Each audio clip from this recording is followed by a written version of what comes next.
여러분 늘 기억하실 것은 누군가는 이날이, 이 시간이 하나님을 만나는 특별한 시간이고, 여전히 하나님은 당신을 찾고 당신께 구하고 당신께 무언가 새로운 결단과 결심을 드리는 그런 사람들을 향해서, 그런 사람 통해서 이러고 계심을 잊지 마십시오.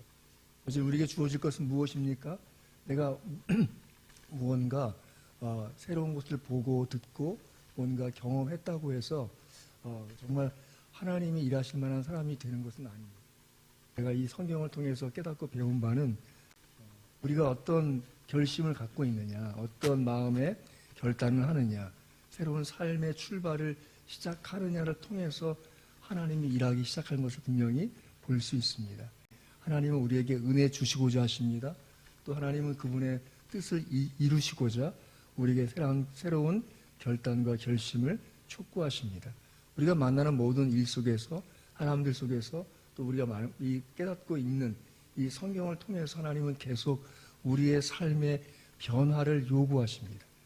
우리의 지금까지의 삶이 아니라 새로운 삶으로 그분이 기대하시기 때문에 그런 경험, 그런 사람, 그런 사건, 그런 일 통해서 우리로 하여금 계속 그렇게 살겠느냐고 묻고 계신 것입니다.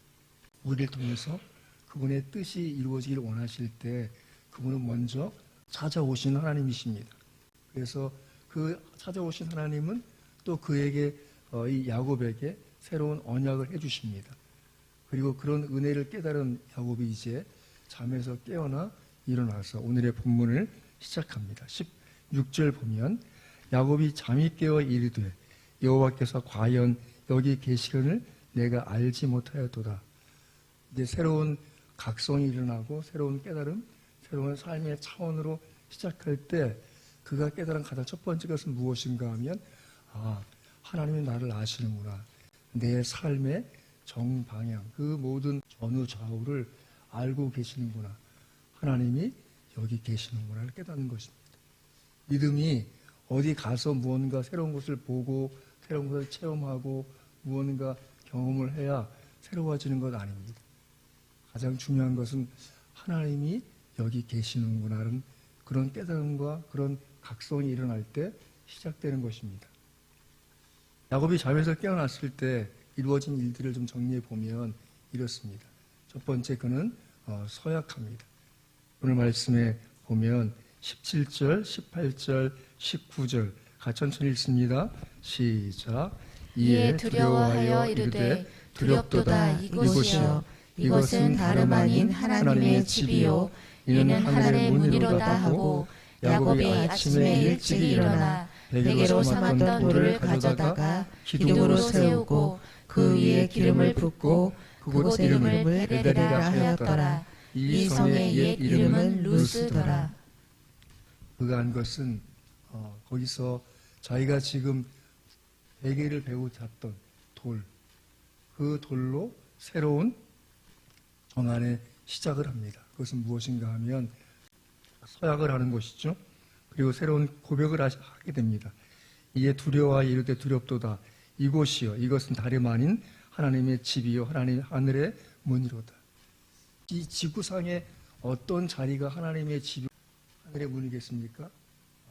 야곱은 그것에 대해서 여기가 바로라고, 자기가 선 자리, 자기가 자고 일어났던 그 자리가 바로 하늘을 향한 하나님의 임재의 장소요, 하나님이 자기를 찾아오시는 그런 장소를 새롭게 깨닫게 됨으로써 삶의 모든 자리가 하나님이 주목하시는 자리고 하나님이 아시는 자리고 하나님이 함께 하신 자리를 깨닫게 됩니다. 믿음이란 무엇입니까? 내 모든 삶의 자리를 하나님의 시야에서 피할 수 없다는 그런 출발로부터 시작됩니다. 내가 무엇을 숨길 수 있고 무엇을 덮을 수 있고 무엇을 가릴 수 있겠습니까? 하나님 그 모든 것을 아시고 보시고 들으시고 심지어 잠자리에서도 나를 찾아오시는 분이심을 야곱이 깨닫고 나서 그런 새로운 삶의 전환을 갖게 됩니다. 그는 지금 외로운 노정에 있습니다. 지나간 80km를 걸어왔습니다. 아직 이제 720km를 걸어가야 돼요. 그 길은 가보지 않은 길이에요. 그 길은 어떤 일을 만날지 모르는 길이에요. 오늘 그가 하는 결심 중에 이런 결심을 하게 됩니다. 자, 20절 같이 볼까요? 자, 20절, 21절 같이 읽습니다. 시작.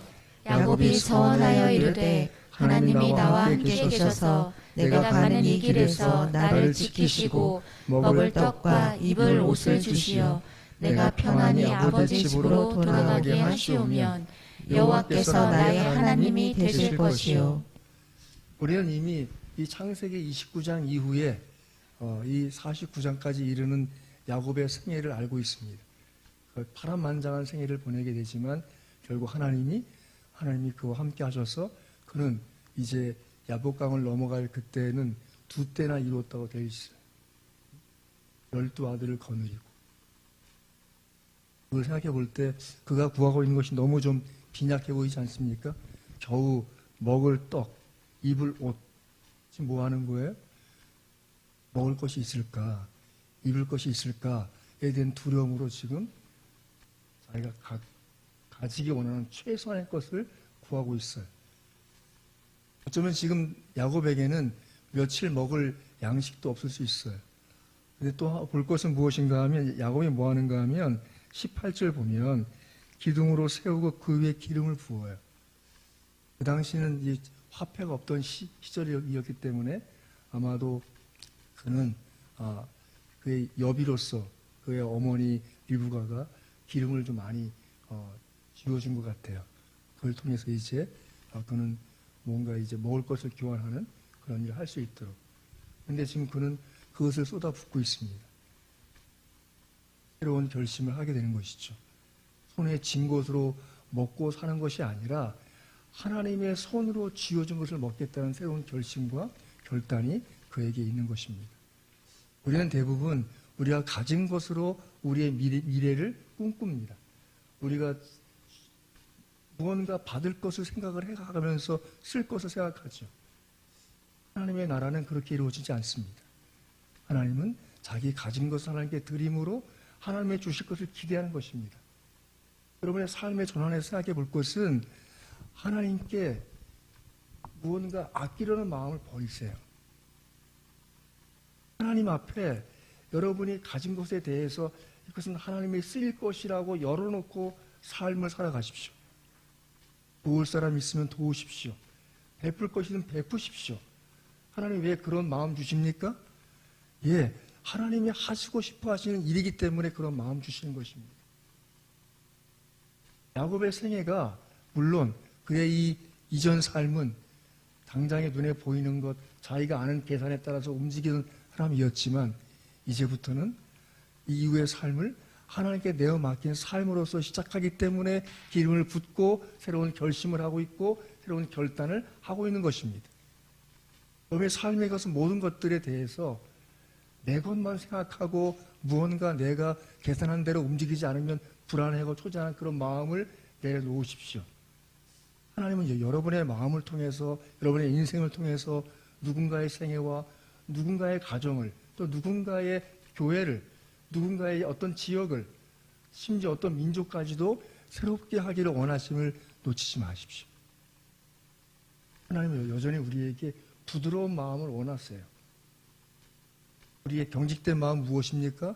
내 계산대로, 내 생각대로, 내가 꿈꾸는 대로 무언가 이루어지길 바라지만 그것은 하나님의 생각과 뜻이 아닙니다. 하나님 우리에게 때때로 내가 이것을 주면, 이것을 내놓으면 내가 손해고 내가 어려움일 텐데 싶은 그런 순간들을 직면하게 하시지만 오히려 그것을 내놓았기 때문에 하나님의 일이 시작되고 또 다른 것을 하나님 나를 채워주신 것을 경험하게 됩니다. 여러분 자신의 삶을 바라보시지만 여러분의 삶을 하나님이 바라보고 계심을 놓치지 마십시오. 야곱은 지금 이제 드디어 자기가 바라보는 자기 삶이 아니라 하나님이 바라보신 자기 삶을 보게 된 것입니다. 그렇기 때문에 그의 여비가 될 만한 기름을 붓고 그가 겨우 먹을 떡과 입을 옷을 구하고 있지만 그의 시야에서는 그것이 가장 긴급한 필요였어요. 하지만 하나님이 하시는 그 일에 넘어는 이제 한 민족을 세우고자 하시는 아브라함에게 세우신 언약, 이삭에게 세우신 언약, 그것을 이제 이루고 펼치고자 그를 끌고 가고 있음을 보게 됩니다. 그의 생애는 장막에서 팥죽을 잘 끓이는 어머니와 함께 지내는 인생이었어요. 그래서 형에게도 팥죽을 끓여줄 만큼, 형도 그의 팥죽이 얼마나 맛인 줄 알기 때문에 내 장자권 네가 가져라 할 만큼 그런 사람이었어요. 하지만 그에겐 또 다른 비밀이 있습니다. 그는 아마도 아브라함에게 하나님의 언약에 대한 많은 가르침을 받았을 것이고, 이삭에게 그런 언약에 대한 가르침을 받았기 때문에 그가 지금 새로운 결단과 결심을 할 수 있던 것은 그 언약적 기억을 바탕을 두고 하나님이 이루시고 성취하시는 분이라는 그 확신을 가지고 그에게 하나님께 새로운 결단과 결심을 하고 있음을 놓치지 마십시오. 볼 것은 그가 이제 새롭게 명명하죠. 19절 같이 읽습니다. 시작. 그곳 이름을 베델이라 하였더라. 이 성의 옛 이름은 루스더라. 이 장면에서 기억해 볼 것은 그 성의 이름은 루스였어요. 그런데 지금 그 성의 이름은 베델이 되었습니다. 새로운 명명, 그것은 무엇입니까? 새로운 정체성을 지금 부여하고 있는 것이죠. 그 시대에 많은 사람들이 그곳 이름을 루스라고 불렀지만 그 루스라는 뜻은 편백나무, 또 아몬드나무로 일컬어집니다. 그런 동네였는데 이제 야곱이 명명한 그 이후부터 그 지명이 달라지는 것이죠. 한 개인이 그 지역을 향한 정체성을 명명할 때 그 이후에 달라지는 거예요. 우리가 볼 때는 당연하죠. 그 위대한 인물 야곱이 그 지역을 베델이라 그랬대. 그때부터 베델이야. 하지만 이 시간으로 거슬러 올라가면 야곱은 미미한 나그네에 지나지 않아요. 그 지역명을 무언가 새롭게 부여할 만한 고난도 없어요. 그에게 그런 능력이 없지요. 그런 자격도 없어요. 하지만 그는 그 돌덩이 하나 세워놓고 이것은 하나님의 집이고 하늘의 문이다. 이곳의 이름은 베델이다. 그것이 오늘 우리 시대가 보는 그 베델이 된 거예요. 뭐죠? 내가 누군가를 향해서 어떤 지역을 향해서 새로운 정체성을 가지고 명령할 때 그것이 하나님 나라의 역사에 귀하게 전환이 이루어지는 것이죠. 여러분 자신을 어떻게 명명하십니까? 마치 먼지 같은 인생, 그런 먼지 같은 인생이 되는 것이죠. 하지만 하나님 나라를 위한 하나님의 사람이란 자긍심과 정체성이 있을 때 해야 할 여러 가지 일들이 분명히 부여되고 그것을 성취할 만한 가능성의 문들이 열리기 시작하는 것이죠. 내가 어떤 정체성으로 명명하는가입니다. 오늘 야곱은 이 자리가 베델, 하나님의 집이다 라고 기억했고 그를 명명했고 그가 다시 하란을 떠나서 다시 가나안 땅으로 돌아올 때 베델로 돌아가기를 결심해요. 하나님을 처음 만났던 그 자리로 다시 가야겠다 하고 돌아오는 것이죠. 여러분의 삶의 베델이 분명히 있으실 겁니다. 여러분의 삶의 베델은 어디입니까? 또 여러분이 무언가 새롭게 명명할 정체성은 무엇인가요? 여러분 스스로의 정체성은 무엇이고 여러분의 가정의 정체성은 무엇이고 여러분이 기대하시는 우리 교회의 정체성은 무엇입니까? 그것이 새로운 역사를 시작하는 것이죠. 세 번째 볼 것은 그는 서운하죠. 하나님을 섬기고 새로운 결단을 하게 됩니다. 20절 말씀 보면 야곱이 서운했다고 되어 있어요. 서운한 것은 하나님을 향하여 새롭게 맹세하는 것을 서운이라고 그래요. 그래서 함부로 서운하지 말라고 하는 말씀도 있습니다. 하나님이 이것을 이루어주시면 내가 무엇 하겠습니다라고 조건을 거는 것을 서원이라고 하는데 그것 하지 않기를 바래요. 대부분의 우리의 서원은 시간이 지나가면 잊어버릴 만한 서원을 너무 많이 해요. 그런 것이 근데 하나님은 그것을 기억하세요.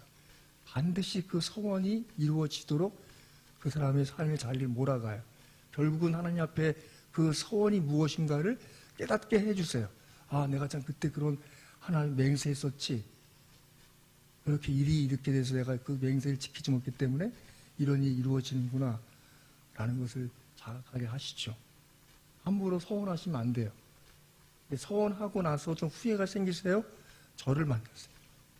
서원을 다시 정리해 드릴게요. 여러분 스스로 그것을 서원을 바꿀 수는 없어요. 정말 조심해야 될 일이 하나님 이것을 해결해 주시면 제가 이것 하겠습니다. 이런 식의 맹세를 하지 않기를 바래요. 하나님 그 뭐는 다 듣고 계세요. 그 하지 않으면 안 될 만큼 몰아가세요. 절대 함부로 맹세하지 마세요. 오늘 야곱은 이것을 새롭게 하나님께 섬기고 하나님을 위해서 결단합니다. 오늘 이제 후반부 보시면 자 21, 22 같이 읽습니다. 시작. 내가 평안히 아버지 집으로 돌아가게 하시오면 여호와께서 나의 하나님이 되실 것이요 내가 기둥으로 세운 이 돌이 하나님의 집이 될 것이요 하나님께서 내게 주신 모든 것의 10분의 1을 내가 반드시 하나님께 드리겠나이다 하였더라. 그가 조건은 무엇이었는가 하면 내가 이 먼 길 갔다가 다시 돌아오겠는가 싶은 그것 때문에 내가 평안히 아버지의 집으로 돌아가게 하시오면 하고 조건을 붙이죠. 그리고 나의 하나님 되실 것이요 또 22절에 이 돌이 하나님의 집이 될 것이요 하나님께 내게 주신 모든 것에서 10분의 1을 내가 반드시 하나님께 드리겠나이다. 여러분들이 어떤 일의 삶의 전환 때문에 무언가 결심할 때 기억할 것은 함부로 하지 말자는 것이고 두 번째는 물질로 결단하지 마세요. 여러분이 너무 쉽게 물질 때문에 어려움 당하기 쉬워요. 물질로 결단하면 그러지 마시고 다만 하나님 앞에서 내가 이것 해주시면 이런 뭔가 조건을 붙이기 싶으시면 그냥 하나님 이것을 해주옵소서 기도로 끝내세요. 하나님 뭐 해주시면 내가 이렇게 하겠습니다. 그렇게 이미 하나님 앞에 서원하셨으면 그걸 지키려고 애쓰십시오. 반드시 하나님 그걸 도로 찾으십니다. 여러분과 제가 생각할 것은 무엇인가 하면 하나님은 그 모든 기도를 듣고 계시는 분이세요. 그것이 이루어져서 하나님이 살아계시고 지금도 살아 역사하심에 대한 깊은 경험들을 갖게 해주기 원하세요. 그렇기 때문에 여러분의 삶에서 무언가 분명한 삶의 결단과 결심이 섰을 때 그것을 시행하시고 시작하셔야 되는 것이죠. 야곱은 이제 이 마음 가지고 그 남은 길을 걸어가고 다시 베델을 돌아왔을 때 그것을 다시 기억하고 하나님 앞에 제사하는 사람이 되는 것이죠. 우리 삶에는 매 순간 사실은 전환이 필요해요. 왜 그렇죠? 이전과는 다른 삶 하나님이 기대하시기 때문에 우리의 그런 일, 그런 사람, 그런 사건, 그런 그 환경에 우리를 하나님이 밀어 넣으세요. 그래서요, 이전처럼 살지 않기를 하나님이 기대하시고 요구하시는 것입니다. 바라기는 여러분 마음속에 내가 누군가를 도와줘야겠다. 어떤 선교사님 위해서 후원해야겠다. 이런 마음이 있을 때 개인적으로 후원하지 않길 바라요. 왜죠? 그러면 그 사람은 그 도움에 대해서 그 개인에게 고마워하고 끝냅니다. 하지만 여러분의 그런 마음이 들 때 그래서 교회 앞에 헌신하시고 헌금하세요. 왜죠? 교회 이름으로 하면 그 사람은 교회에게 감사할 수 없기 때문에 하나님께 감사할 수밖에 없어요. 그러니 여러분들의 삶에서 많은 부분의 삶의 전환이 필요할 때 해야 될 것이 무엇인가? 그것은 예수님의 말씀이 있습니다. 같이 한번 읽어볼까요? 시작. 예수께서 승천하실 기약이 청함에 예루살렘으로 올라가기를 굳게 결심하시고 예수님도 놓여진 십자가의 길과 부활 그리고 승천까지 바라보실 때 해야 될 중요한 것이 무엇이었는가 하면 결심이었어요. 결심. 하나님은 우리의 삶의 새로운 전환을 시작할 때 우리에게 새로운 결심을 요구하시고 기대하세요. 야곱은 이제 새로운 인생의 전환점에서 새로운 결심을 하게 되고 그 남은 여정을 출발하게 됩니다. 요즘 우리에게 필요한 것은 새로운 결심입니다. 여러분이 삶의 전환을 새로운 삶을 시작을 해 나갈 때 하나님 앞에서 서원보다는 새로운 결심하시고 그분께 그것을 고백하고 그분의 인도를 구하시는 그 믿음으로 승리하게 되시기를 주의 이름으로 축원합니다. 기도하겠습니다.